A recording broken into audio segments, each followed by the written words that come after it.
The moment our fellow geeks, weebs, nerds, and other unfortunates have been fervently waiting for has finally arrived. It's time for TMI, Confessionals of the Nerd Kind. And now, your hosts,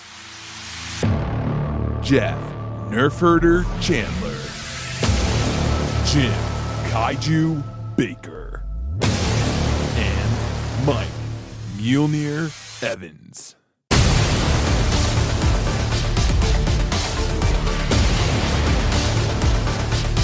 And now, let's get on with the show. Here is TMI. Hey, I feel like I haven't talked to you guys in weeks. I know. Although thanks to our committed schedule, you, the listener, have never missed out on an episode.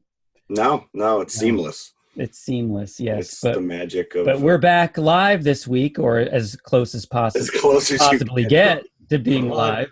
Some of us are more alive than others, though. I'm dragging today. We're more current this week. We're not even actually current. This is a 2-week-old movie that we're talking about now, right? Although I will say my movie theater was jam-packed. Oh, I had a private screening. Did you? Mike always has a private screen. Yeah, you must be like the only one over there in Connecticut that actually watches movies. They must, fall down at their knees when you come into the theaters. Like our patron, oh, thank God. Our single patron is here. Yeah, they open the door for me. They start pouring my Diet Pepsi. Yeah, I know. I was going to say, extra popcorn, sir? Right. Do you have a guide, just like Jeff has a guide? Does he know what kind of butter you like and everything else? No, not so much, but they do recognize me. I handed out some cards last time I was at the theater. He's like, I recognize you. And I'm like, yeah, I'm here like every week. Yeah, at this point, I'm handing out cards and like, oh, you've got a podcast too. Like everybody and their brother has a podcast. But ours is better. You don't understand. There you go. Exactly. Anybody who can pick up a microphone. It's not rocket science, kids. It is not. But that's the secret. We don't want them to think it's that easy because then we corner the market, right? Right, exactly. Like we're the only three guys. There's 3 white guys out there talking movies.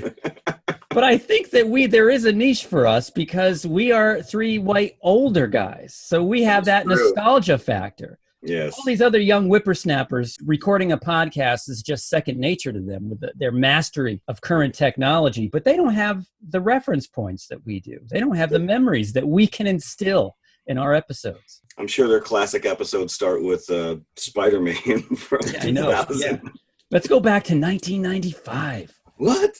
So this week we are talking Hobbs and Shaw. The first time, as Mike just said, anything regarding Fast and Furious has been a part of this podcast. Now, maybe the last. The reason is very simple, is that Jeff and I have never, ever seen a Fast and Furious movie. Mike is the only seasoned Fast and Furious veteran on our staff here. So, So let's just get Mike's opinion now. How big are you a fan, would you say, Mike, or just a dedicated observer, maybe? I generally just like movies that just wash over me, where I don't have to put any thinking into it, and this certainly falls into the Fast and Furious category solidly. So you were happy with this movie? Yes. Coming from a Fast and Furious point of view? Yes, there was a very, very good kind of a couple of car chase scenes in London. That was probably Glasgow, but yes, very happy with it.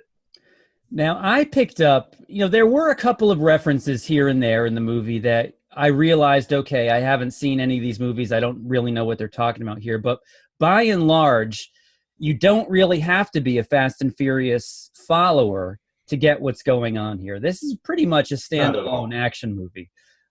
So anybody that's kind of on the fence that doesn't want to go because they don't know the other Fast and Furious, don't worry about it. You go and you will have a good time. In my opinion, anyway. So Jeff. So you're both liking this movie. I'm not going to give bucket kissed yet. Plot. We're just going to go right for the we love this. I don't know, guys.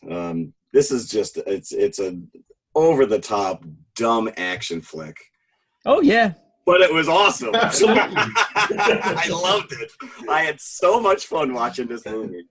It's like one anvil away from being a Wile E. Coyote cartoon. It is. Really.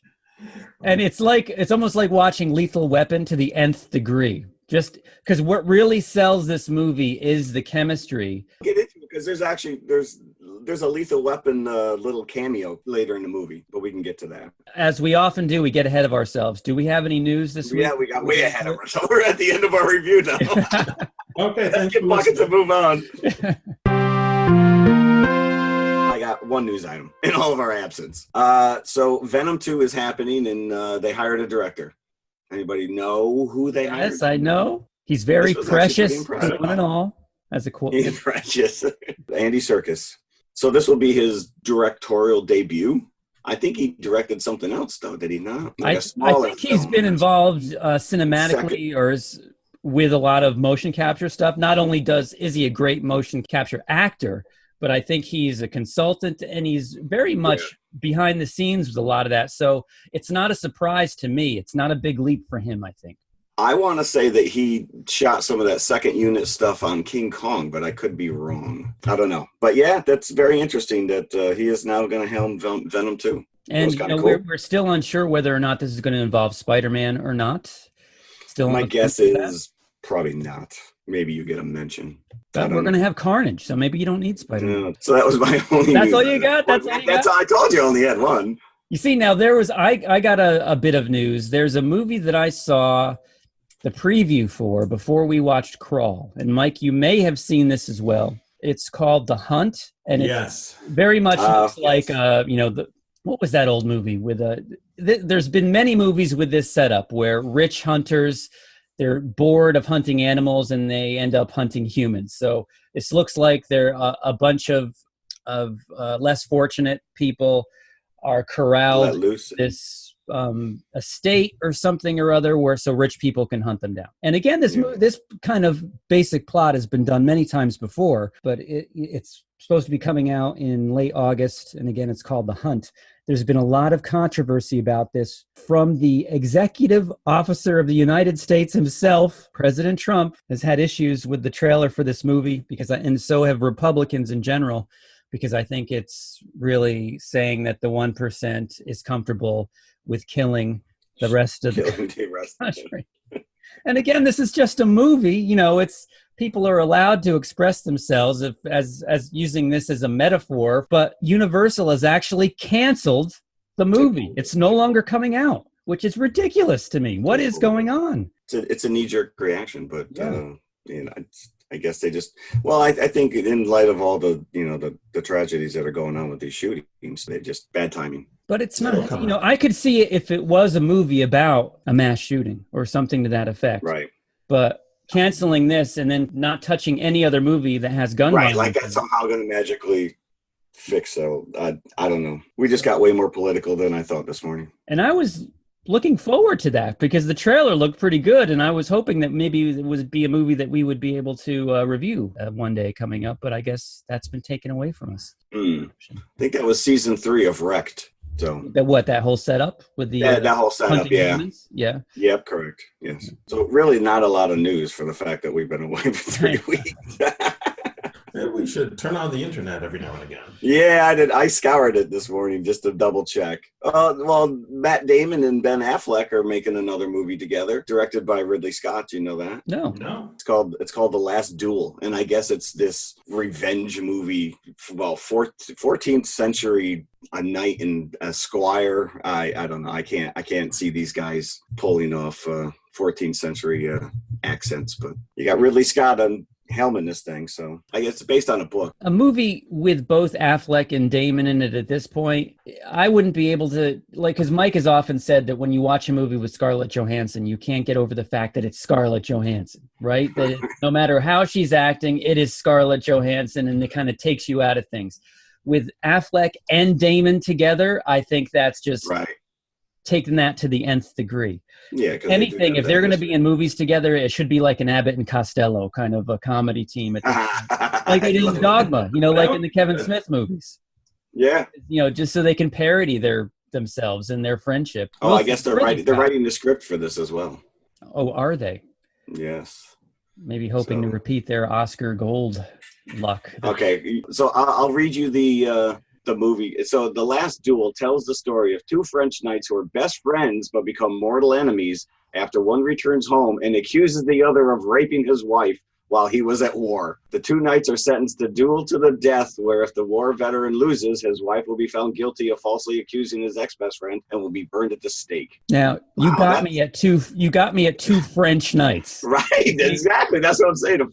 These guys are going to be playing 14th century French knights. So I can picture them both with twirly mustaches. Oh, man. Things like Sacre Bleu, Passe des Croissants. It's like Jason Bourne fights Batman. How do you like them apples? So there you go. Wow, that's enticing. We'll see how that plays out. Yeah, that might be a Mystery Science Theater in the making. Riff this crap. News out? News out. News out. All right, right back into it. Hobbs and Shaw, just like that never happened. Yeah. Now, again, every time I think of this movie, and I have to think for a second before I say the title, I want to say Calvin and Hobbes every time I talk about this movie. And I apologize that I did not get your joke last time. Yeah, no, I thought that was comedy gold. You were so proud of yourself. Hobbs is apparently The Rock, and Shaw is Jason Statham. Yes. Although that's besides the point. You don't really need to know that in order to enjoy this movie. It's just to know that one of them is Hobbs and the other one is Shaw, and that's about it. Shaw's the one that talks like this. Now, Mike, you might be able to shed some light on the background of these two characters from the Fast and Furious movies. Who are they? Are they both police? Is one of them like a reformed criminal? I got the feeling that Jason Statham's character was like a bad guy, but he's working like as an informer now with the police.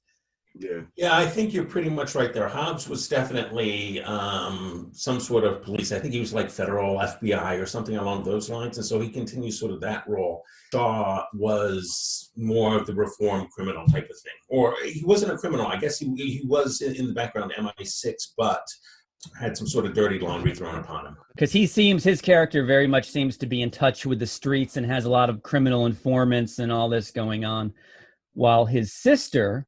And I'm assuming that this character of his sister, Hattie, played by Vanessa Kirby, is new to this movie. I don't think that she's ever been in another Fast and Furious movie. So his sister is MI6, and it starts with her and her team trying to recover a virus, which we later find out is called the snowflake virus, which could melt your insides. And it can be programmed to do various things. So they're transporting this, and as this is happening, the Black Superman, as he calls himself, Brixton Lore, played by Idris Elba. All right. Idris? Idris? I'd call him Mr. Elba. I think it's Idris. So his team intercepts, because he's working for a company called the Etienne Company, a terrorist organization, because apparently Jason Statham and this character of Brixton have had a run-in years ago. Jason has shot him in the face and thinks he's dead. Left him for dead. But he shows up alive, and it turns out that it's this Etienne company that's kind of cybernetically enhanced him, much like the $6 Million Man. You want to tell me just what in the fresh turkey hell we're dealing with here? Long story. It's a ghost, supposed to be dead. 8 years ago, put a bullet through his brain. Great. So being chased by the Terminator. Because he's almost invulnerable. He's got animatronic spine and all this other good stuff going on. So he's got a really cool bike too. That was like a transformer. Yes. It even had the sound. Right? They stole this transformer sound effect. No, they did.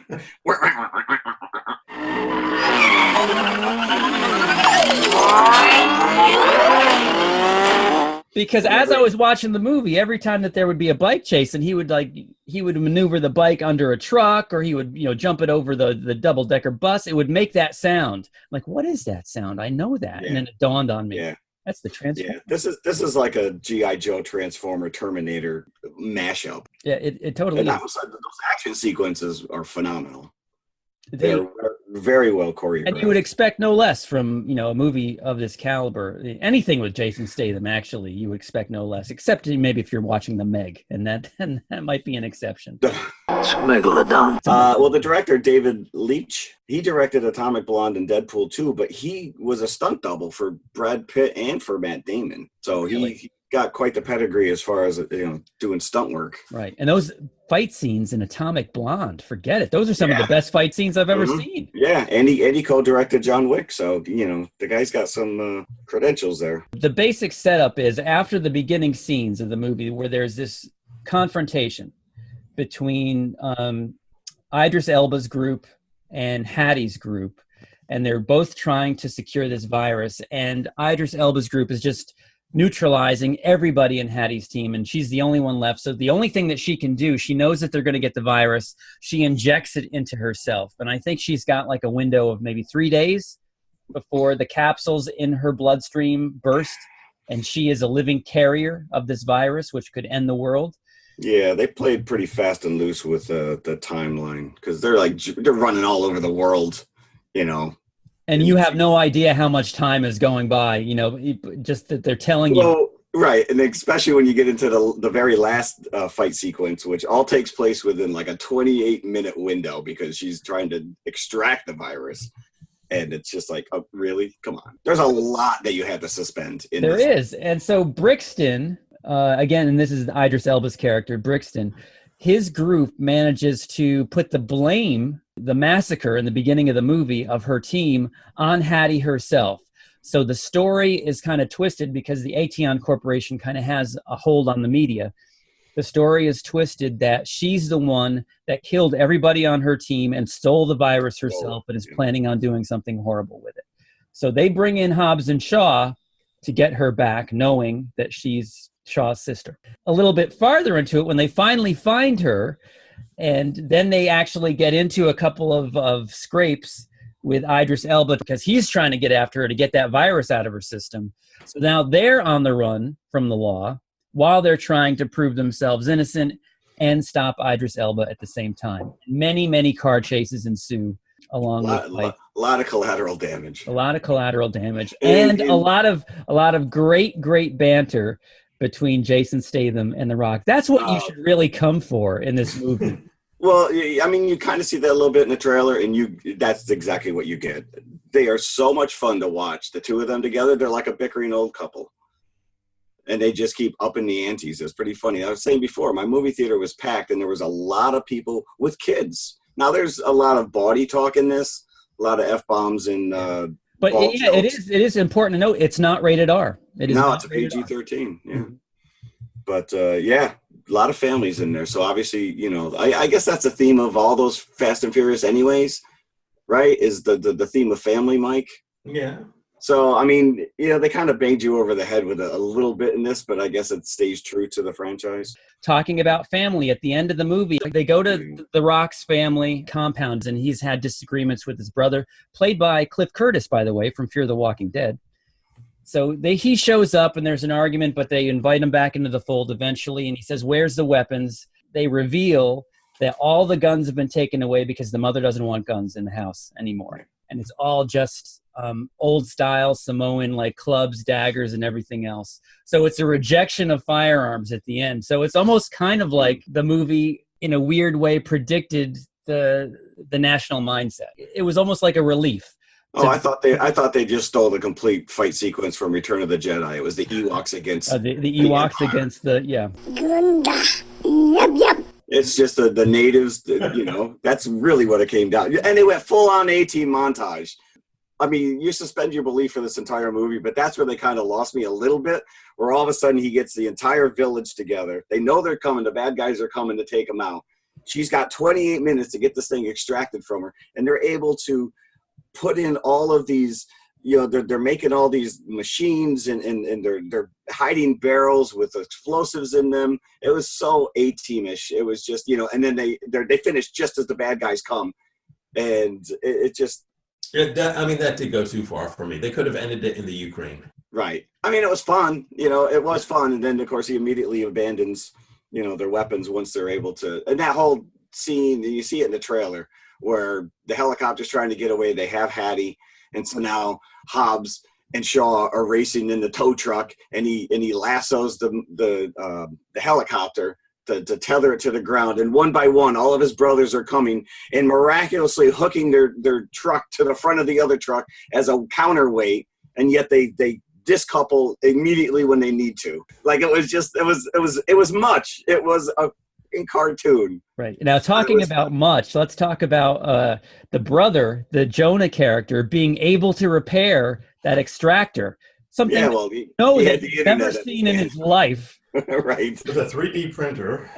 That's right. Yeah. Well, they went legit. So they were making fancy car parts. Yeah, they ordered that off of Amazon, that 3D printer. That brother, Dwayne Johnson, lobbied really hard for Jason Momoa to play his brother, but they couldn't get his schedule to work. So don't be surprised if he doesn't show up if he does show up in the next. Now, there was never any like throwdown fight between the two of them, Hobbs and Shaw, right? It was all just verbal going back and forth. I don't think they ever actually traded blows themselves in this movie. No, just verbal, yeah. But it's so great because even though The Rock towers above Jason Statham is obviously the more action guy, like mano a mano guy of the two of them. So even if there was a fight, the size difference didn't matter. Jason would definitely be able to hold his own. And there was actually a joke about that. They're about to infiltrate one of the Etienne warehouses, and they've got two doors that they're about to go through. And they have this thermal imaging that they can see through the door. Pick a door. All right then. No, that's my door. What's the matter with you?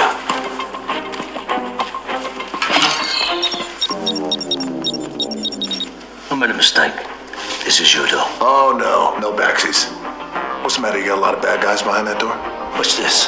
You might learn something. So Jason ends up fighting like 10 guys while The Rock only has to punch out one guy. So Jason, from all of his movies, from The Transporter on down, he is like this generation's Claude Van Damme, Steven Seagal, Arnold Schwarzenegger, all rolled up into one. So if you see one of his movies, you know what you're going to get. And this is no different. You do know what you're going to get. Yeah. Yeah. So it's not disappointing. But anybody that's looking forward to a Rock versus Jason Statham fight, you're not going to see it in this movie. No. Well, did you catch that they both co-produced this? Oh, yeah. No. They were both listed as producers. Do you think they had something in their contract, which is, all right, he gets this many punches, I get this many punches, or I get hit this many times and I can hit back this many times? Because it just seemed like it was a tit for tat, that the whole movie. It was like, I think it's probably more of I get more punchlines, than he does, or, I get the most funny lines or what have you. Yeah. Yeah. And let's talk about the cameos.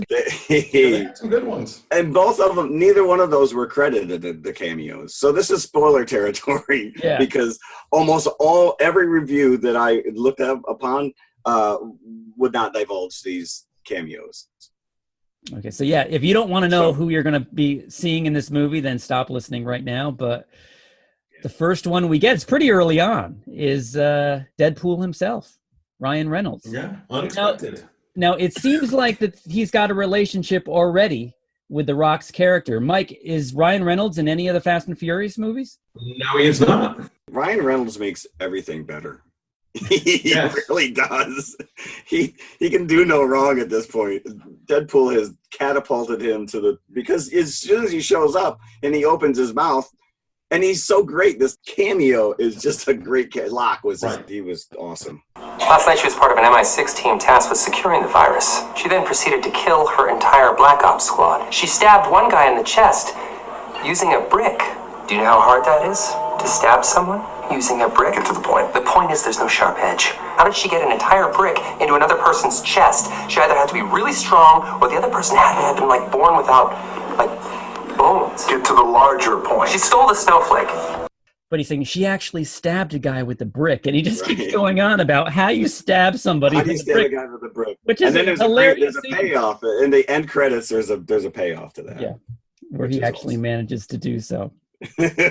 So now I was thinking, and I think it was almost a little bit obvious, whenever you heard the disembodied voice of the Etienne director. I was okay. It was never revealed who this was, so I was hoping that would happen in this movie. It doesn't. You never find out who that mysterious, Charlie in the box voice is, because the voice. He said he had a history with Hobbs as well. Yeah, but every once in a while, it comes out of that deep Darth Vader masking, and you hear a little bit of a normal voice, and it sounded like Ryan Reynolds to me. All right, I'm going to follow that for 2 seconds because the credited name for that voice is Champ Nightingale, And Champ Nightingale is a pseudonym that Ryan Reynolds uses. Really? So there's a very, very good chance that is him. Yeah, which would be. So there's going to be. So it sounds to me like they're planning on this Hobbs and Shaw to be its own franchise, to run concurrent with Fast and Furious. I would think they'd be able to do it. They would be able to, unless they're trying to roll this into the next Fast and Furious plot line. I think Dwayne Johnson's already come out and said that he will not be in the next one. The 9's already filming because the stunt double one of the stunt guys got hurt. Oh, and they stopped production. But he had a little history with Vin Diesel. They don't like each other very much. And then Tyrese Gibson, I heard this week, cried publicly complaining that Hobbs and Shaw is delaying Fast and Furious 9 because obviously they don't want to oversaturate the market with Fast and Furious movies. So he's bitter that this is taking the spotlight this summer rather than Fast and Furious 9. So yeah, for some reason, when is that coming out? It's not even out yet. It's not like they're in the theater at the same time. This is true. Now, is Vin Diesel a producer on this movie? Did you? No, I don't think Vin Diesel's name was attached to this in any way, shape, or form. But I think that he has a fair amount of say on the Fast and Furious in that franchise. And I just read an article with the director David Leitch, and there's serious talks of a television series coming to the NBC streaming. Really? Yeah. Is it going to be like a Tokyo Drift with all new characters, or will it have like bona fide? I would probably, and they'd probably like just throw in mentions of the other characters at some point. I don't know. But you know what? We haven't mentioned the second cameo yet, which I could have done without. Kevin Hart. Yeah, I could have done without because you talk about Scarlett Johansson playing Scarlett Johansson. Kevin Hart can only play Kevin Hart. And no matter how earnest he tries to be, it's true. And he's the worst air marshal in the world. These guys are wanted around the world. Their faces plastered everywhere. They get through airport security. She's wearing a wig. The minute she gets on the plane, she takes the wig off. Right. And then the air marshal, he doesn't get a bulletin. Heads up, these guys might be on a plane. And that's a great scene in and of itself. Which they're constantly outdoing each other. And so Shaw makes fake passports for them. And, of course, The Rock's is Mike Oxsmall. And so, of course, the security guy goes, Mike Coxsmall? He goes, I go by Michael. And, of course, he gets red tagged immediately and has to have a body cavity search. So, but the Kevin Hart thing took me out a bit. Have either of you seen Central Intelligence with Dwayne Johnson and Kevin Hart? No. It's actually it's a good buddy comedy because Dwayne Johnson plays CIA, but he plays it to the point where you think like Kevin Hart's character was like this really super cool kid in high school, and The Rock was a loser, and now he's this muscle bound, but he still acts like a loser, and you keep waiting for him to break character, and he really doesn't. But that movie's like the minute you see Kevin Hart, you're like, oh, they worked on that other movie together, so he must have got him in. Kind of a thing. Right. It didn't work for me. I didn't care for him. Yeah, it was. But I mentioned it seemed a very throwaway scene where if they had cut that scene, nothing would have changed in the movie. Nothing. No, the only reason you bring that character in is because that's how they got the plane. He hooked them up to get a plane to get to Samoa. That I could have done without. But I mentioned before, there's a little when Hattie is when they're getting down and dirty toward the end there, and they realize that all the bad guys' weapons work with this tech glove. And if she could disable the glove, she could disable all the weapons. And there's a scene where she's at the computer, and there's on the wall are like all these little mini movie posters of buddy cop flicks. You had 48 Hours, Lethal Weapon, Beverly Hills Cop, but you just mentioned Lethal Weapon before. So I thought that was a cute little nod that they're at least acknowledging that this, they're riding on the backs of all these other buddy comedy films. And then there was an Italian job joke as well. There was, yeah, because there was like a little Mini Cooper. Yeah, I thought that was funny. Because that might have been one of the first movies I ever remember seeing Statham in. Because that was after Lock, Stock, and Two Smoking Barrels and Snatch, right? Because he was in that. That's I think what made. Oh, you're right. Yeah. Those were previous. Those two Guy Ritchie movies. Yeah, so, it was very, very entertaining. Am I the only one who absolutely hated the Time in a Bottle cover song? Oh, yes. It was horrible. That was terrible. It was. Thank you. It was like the extreme Cockney version, like Dick Van Dyke from Mary Poppins. Like, I'm all for remixes and remakes. I mean, Jim Croce, what was it, 72 that song came out? Yeah. So you bring it, and they not only use it in the opening sequence, but they use it again toward the end of the movie. But it was just, sorry. Sing time in a bottle and pronounce bottle as bottle. Youngblood was the band, and I apologize. You probably guys make some good music, but I did not like that. No. Kudos for you for getting it in the movie, though. And they play it twice. No, that's what I said. Yeah, you get it in the beginning, then again at the end. But yeah, this was very enjoyable. It wasn't, a great movie, but it was like maybe like a Slurpee from 7-Eleven. Oh, as it's going down. Yes, it's sugary goodness, man. Sugary goodness, yeah. Get that extra butter on your large popcorn with your friggin' fruit punch, because that's exactly what this movie is. It was shot like a Duran Duran video. I mean, the neon colors are just so in your face. The split screen. Yeah, the split screen, the opening sequence where you see the two guys in their morning regiment.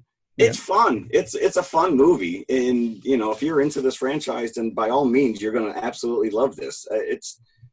You can tell in the trailer. You know exactly what you're getting. But, yeah, Ryan Reynolds takes it to the whole new level. And you have to sit all the way through the credits. There is an end-to-end credit. I was the last person in the theater.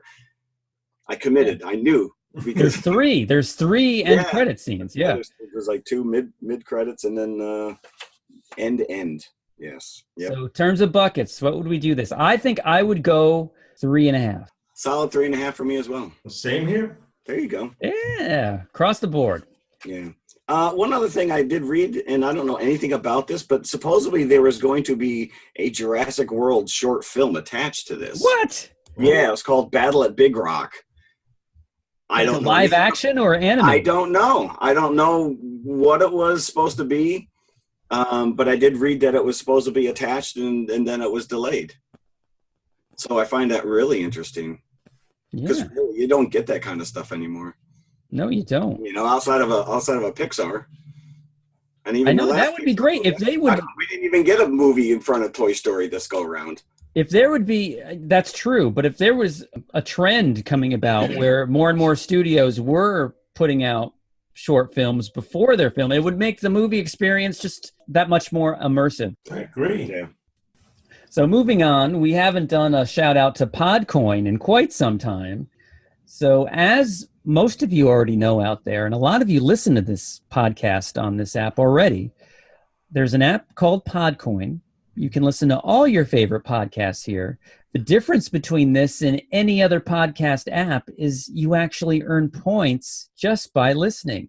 And these points accrue. And once you get enough, you can get certain perks like Amazon gift card, Starbucks gift card. And these are the only two I can ever think of. I don't know what else that they've got besides Amazon. Yeah, they keep adding them. Or you can donate your coins to charity. Yes, you can donate your coins to charity. Thank you. And we like to talk up a charity called Books for Poor Kids because, as everybody knows by now, we are frequent users of our local library systems as we watch all of our classic movies thanks to our local libraries, the ones that aren't in our personal collections at least. So yes, so you can also give to charities, and our favorite charity is one called Books for Poor Kids, which is reading for underprivileged children. Now there's only a number of steps. There's only 3 steps that you would have to do to actually get yourself going on Podcoin and listening to us. So step 1, find the Podcoin app on your phone in the App Store right now, download it. Once it's downloaded, and it's free, by the way. And go. Use our code, TMI NerdKind, when you download Podcoin, and this gets you 300 points just for signing up. And this is an amazing number of points. Yeah, it's a lot of points. I think it's just like 10 points for every 10. No, it's like 1 point for every 10 minutes. 1 point for every 10 minutes. So 300 points is a coup. This is just something, you've got to do it now before they take this away. Use TMI NerdKind once you download the app, and then you get 300 points right away. So once you do that, and once you're set up, subscribe to us, listen to us. We give you episodes every Wednesday, brand new episodes every Wednesday. Subscribe so you're the first to listen, and you can tell all your friends. And then you can go back and listen to our entire library. We have 70 plus episodes. We've got 70 plus episodes. Someone's got to be on vacation right now, sitting on the beach. What am I going to do? Am I going to sit here and listen to this ocean all day? Heck no. No way. Listen to those boys on TMI. Why should I relax? Yeah. Why should I relax? Listen to the dulcet sounds of our smooth voices. Oh yeah, that's like smooth jazz here. Lulling you to sleep on whatever beach that you're on. So there you go. Yes. So please download Podcoin. Check us out. Earn points for yourself. So now it's time for us to go to the concession stand. I'm hungry. But when we come back, we're going to be transported, much like the Avengers were in Endgame. We're going to be transported back in time, but we're going to the year 1997. That's a long time ago. Yeah.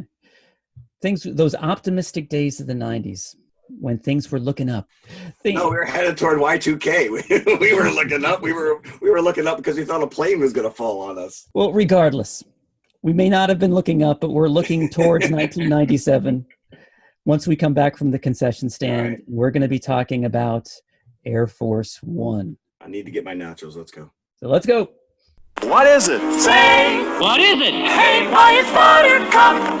Popcorn and sweet cream butter, too hot popcorn. Mix it up, wrap it up, buttercup is born.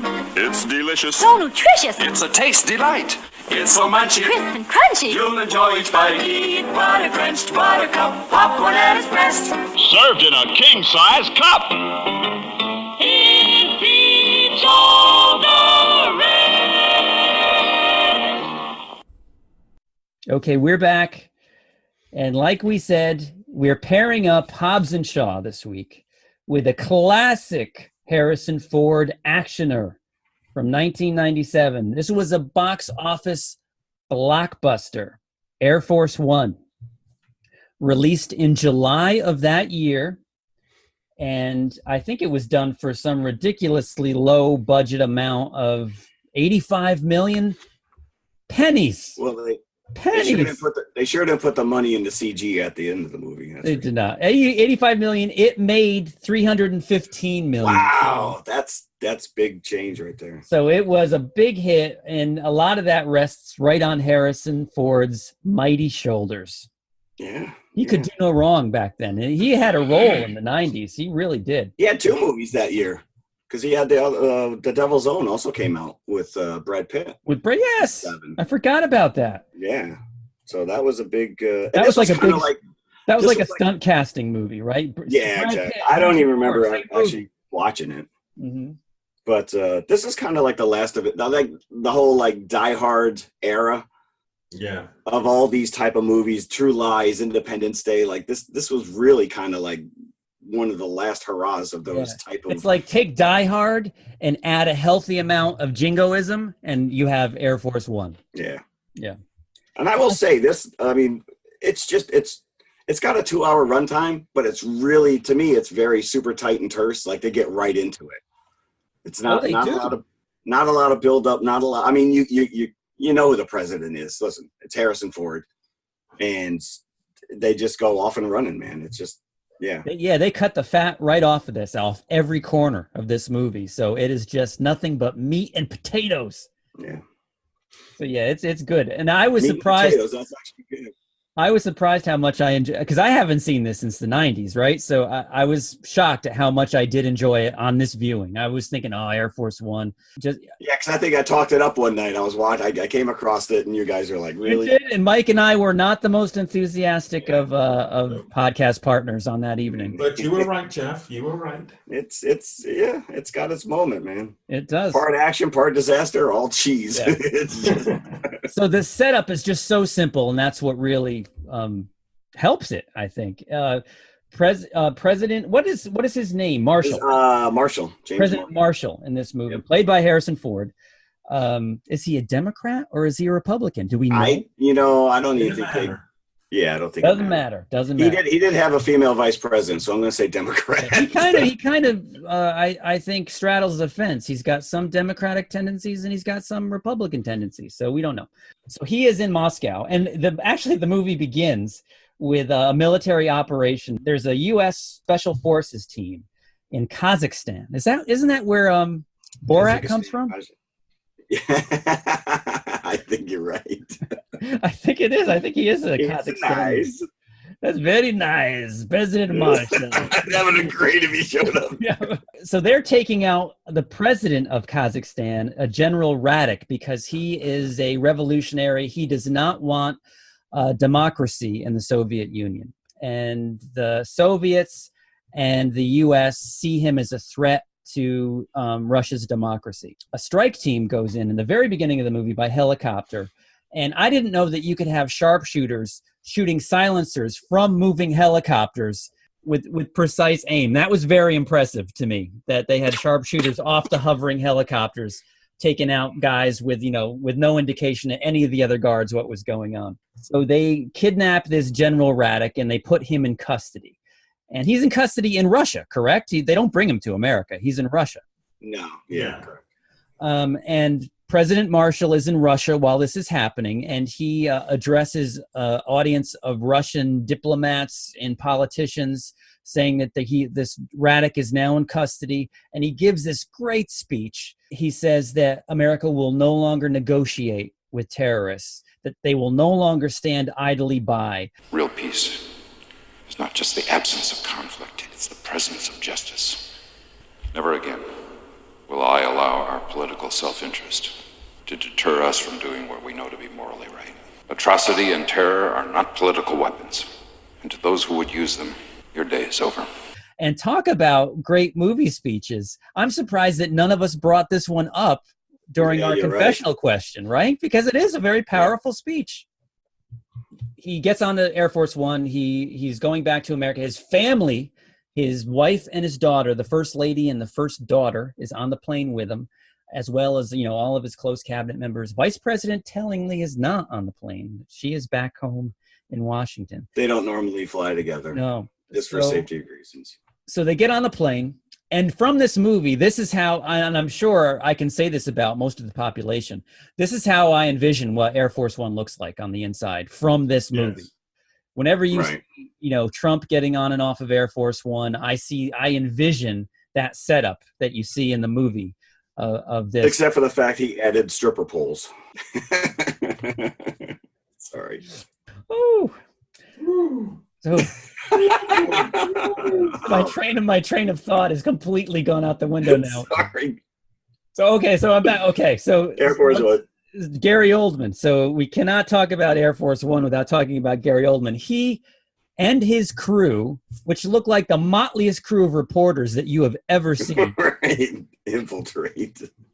They pose as a bunch of reporters. Him and these thugs get on while he's clocking the whole plane as this is going on. So what has happened here is that he has killed the entire band of reporters that were meant to be on Air Force One, and he's taken their place with his gang of thugs. So he gets in there and he sits down very nice and cozy along with everybody else on the plane. He waits for it to take off before they actually spring into action and take over the plane.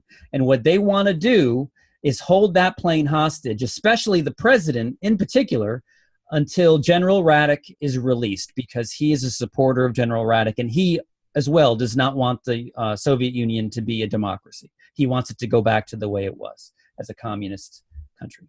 So that is the basic setup of Air Force One. Harrison Ford then is faced with taking his plane back. So it's the president versus the terrorists.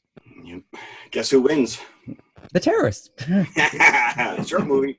Again, you mention anything like Die Hard, Taking of Pelham 1, 2, 3, any of these things where there's a command center and you're talking to terrorists or kidnappers or what have you. But in this case, they're completely isolated up in the air in Air Force One. And there's a great scene in the beginning where they're just taking over the plane and the pilots attempt to land it. And the terrorists obviously don't want it to land, because if that happens, then it's done. Then they're caught. They're frantically trying to make it up to the cockpit as the plane is landing. And just as the plane is landing, they break through, they shoot the pilots, and the plane takes off again, which is a harrowing scene. And the rest of the movie is harrowing, actually, from that point on. The tight quarters that you're dealing with, there's a very much that claustrophobic feel. You always, and this is where like Ford he's got that patented flusterness that he likes to kind of like that flubberness he does, like he doesn't know what he's doing. And he's constantly on the run. He's constantly hiding, trying to outsmart these guys. We need to bring up William H. Macy, who was one of the backup pilots. Yeah, before he was quote unquote William H. Macy, and he was right. Yeah. You forget he was even in this. Yeah. But Secret Service agents, to me, they were like out of work stormtroopers because I couldn't hit fish. Yeah, they're like red shirts. That's what they were. Yeah. But you mentioned the jingoisticness of this, and the patriotic music, the overtures on this is so over the top. Jerry Goldsmith. Patriotic. Every time, Ford's on screen, it's just like you want to put your hand over your heart the minute you say it. It's like, and Trump actually used this soundtrack for a lot of his campaign speeches until he was told to stop. Yeah, in 2016. Wow. Because there is a lot of like dun dun dun dun. You want to stand up and salute when this music comes on. Every election year, whether it's Entertainment Weekly or one of these other magazines, they always publish like this list of cinematic presidents that you would vote for, and Whitmore from Independence Day and this guy Marshall always come out on the top of the list. Like, who wouldn't want Harrison Ford to be your president? I know, just as Harrison Ford, not even Marshall, as Harrison Ford, President Ford. Yeah. But yeah, as I mentioned before, the CGI at the end when the plane actually crashes is just horror. It's craptacular. It's horrible. Or when the refueler plane blows up, that's also that was pretty the budget did not go to that. But yeah, listen, if you haven't seen this in a while, this is a pretty damn fun movie. Very worthwhile. So now, Jeff, give us the circumstances of how you saw this recently and how it was just flipping channels, and it was, I don't know if it was on Stars or Showtime or whatever, and it just started.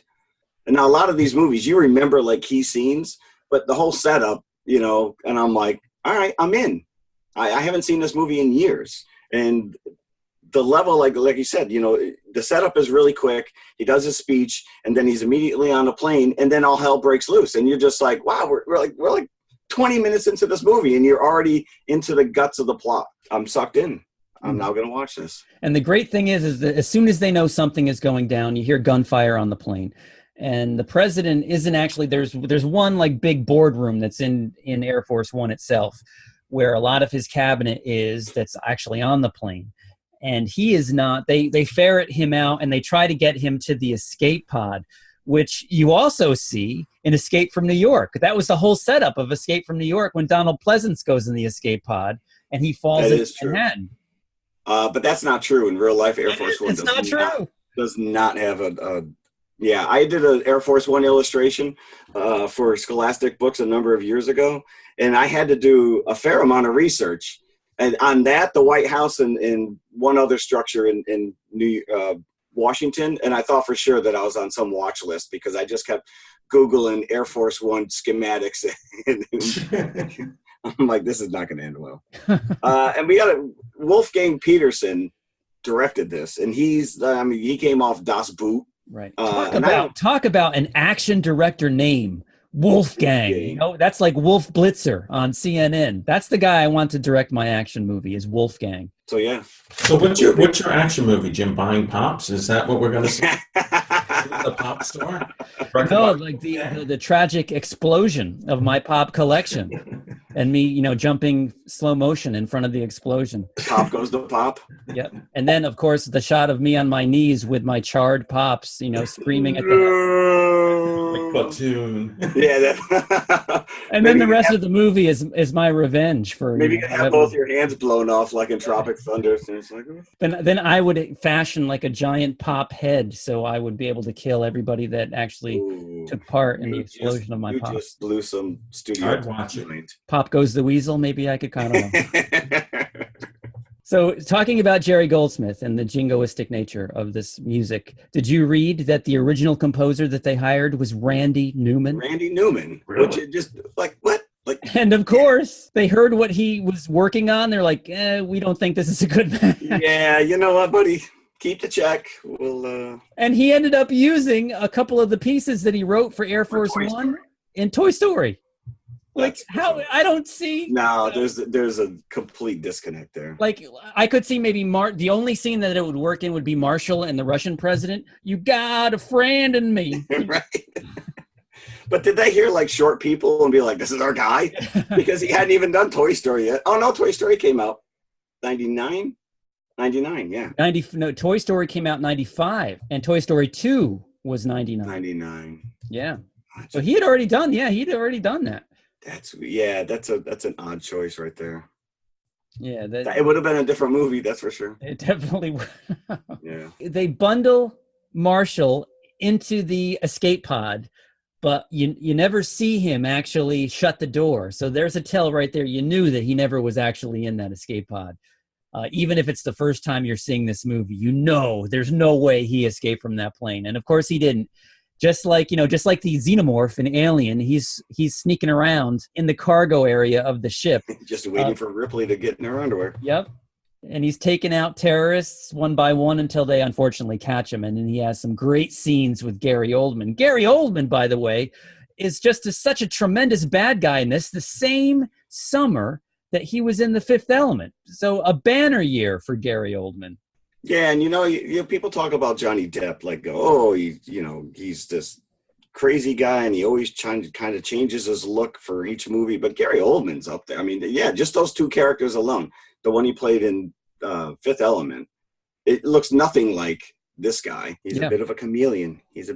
And he almost, because you do hate him in this movie, this character of, what is his name? Ivan Karjnov? Ivan. So, and there's that one scene where he sits down the first daughter and he's, you must think I'm monster, but I have 3 daughters. I have young children. And almost you start to sympathize for him, but then he does a few more scumbag things and you're like, no, this guy needs to get off this plane. And he does. Get off my plane. But what's great is even when the demise, you're like, oh, there you go. Bad guy's over. We're done. And nope. Oh, we got another little secret mole going on, and he's going to take out the president. So what is the story with that guy? Is he just a mole for hire? Any terrorist organization can buy a mole? It's like whack-a-mole, but buy a mole instead. Whack-a-mole. Yeah, was he? They were on sale. Was he like a Soviet sympathizer, or was he just like a mercenary? His motives weren't really to find out. It was a nice little twist, though. While they were planning this movie, the producers took a tour of the actual Air Force One so they could take notes and drawings of how they could fashion their own plane. And that's where they got the idea of using Gary Oldman's character and his team as like on a tour. And that's how they infiltrate the plane. So just that trip, that little tour guide that they had, gave them the idea of how the terrorists actually gain access to the plane, which I didn't think that they had before, which was interesting to me. And obviously they didn't use the actual plane. They rented a Boeing 747 and just repainted it as Air Force One for all those exterior shots. And it was filmed in Cleveland. The whole beginning where they're in Kazakhstan and they get Radek out of the palace, that's Cleveland, Ohio. We'll see that on the tour. So yeah, let's talk about the finale of the movie. So they come up with a very far-fetched idea, let's put it that way, to get the rest of the people off the plane. So they kind of zip line. Were they zip lining between the refueling plane and Air Force One, or a second plane that came and got everybody off? I wasn't quite sure of that. Didn't a bunch of people go out on parachutes? They did. Before that, a bunch of people went out on parachutes. Right, yeah. And then they did the tethering thing. Now, where did these people land? They're over like Kazakhstan, right? And they're just going out randomly here. I was going to say, don't put too much thought into that. How are you going to pick these people up? Somewhere. And then you have that one woman, I forget what her role was, but you see her on the parachute and she's like, wee! Hey, if you're going to be in danger, you might as well have some fun doing it, right? Yeah. So, and that's exactly how Ivan takes his leave from the plane as well. Now, this is one of the most iconic lines in any movie not just this movie, of course. Get off my plane.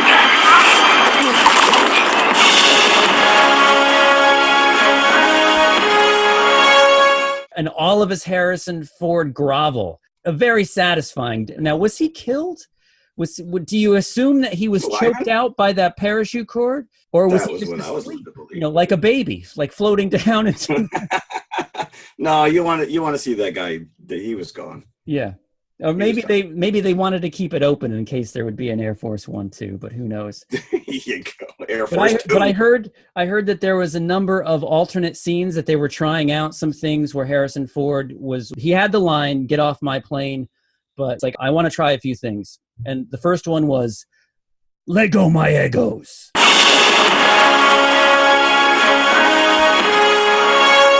And then after that, it was like, "Don't squeeze the Charmin."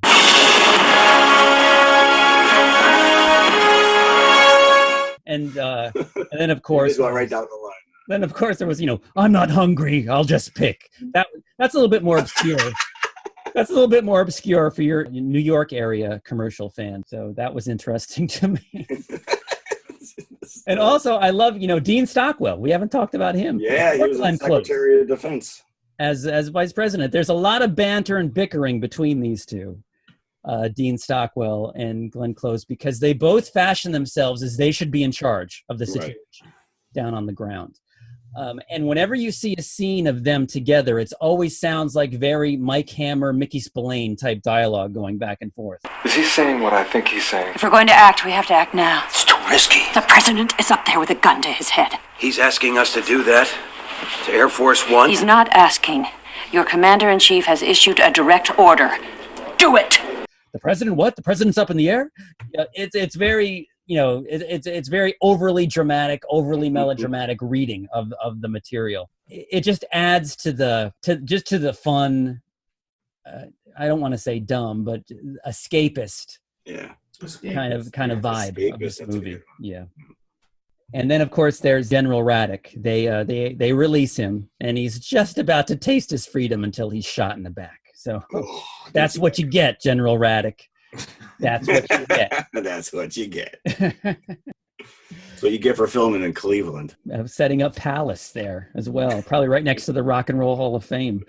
It was the Rock and Roll Hall of Fame. I'm sure Bono came over to try to talk sense into him a few times.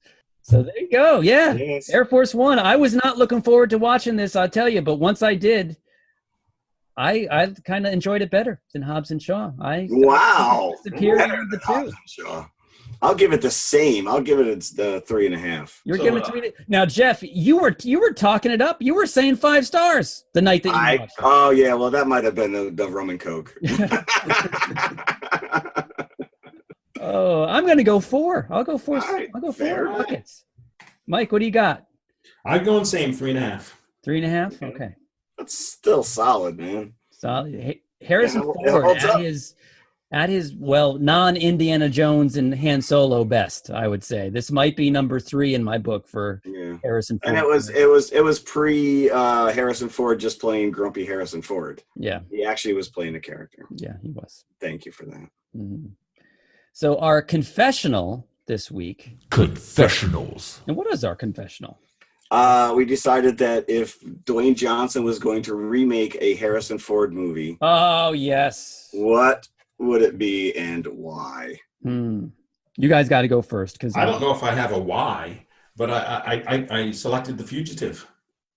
Ooh, right? This is where he's wrongfully accused of murdering his wife. He would play Richard Kimball, and he would start running around trying to figure out what's going on, and that sounds just perfect for Dwayne. All right, he's really kind of cornered the action sequence. You can't go Indiana Jones. Nope. Because that's too iconic. Plus, you've already seen him in Jungle Gear and Jumanji. Right. No Han Solo. And he's done the body. Don't say Blade Runner. Don't say Blade Runner. I'm not going to say Blade Runner because I know that's going to be yours. No, it's not. It's not totally. But here's Blade Runner was. I don't think he has the gravitas to pull off Blade Runner. To be honest with you, he's they make a joke in Hobbs and Shaw that he's like a blunt object, and he really is. he's got some acting chops. He's kind of followed Arnold Schwarzenegger's career a little bit, and he's done the buddy films, but he hasn't really done a romantic comedy.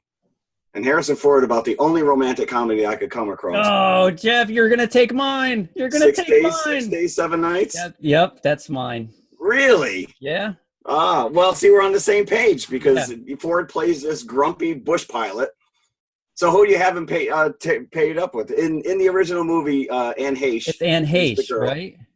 So who would be the equivalent? Like who could go toe to toe with The Rock? With Scarlett Johansson. That's actually not bad. I came up with Evangeline Lilly because then you could do some kind of lost in jokes when they're trapped on the island. What about Tiffany Haddish? Who? Tiffany Haddish.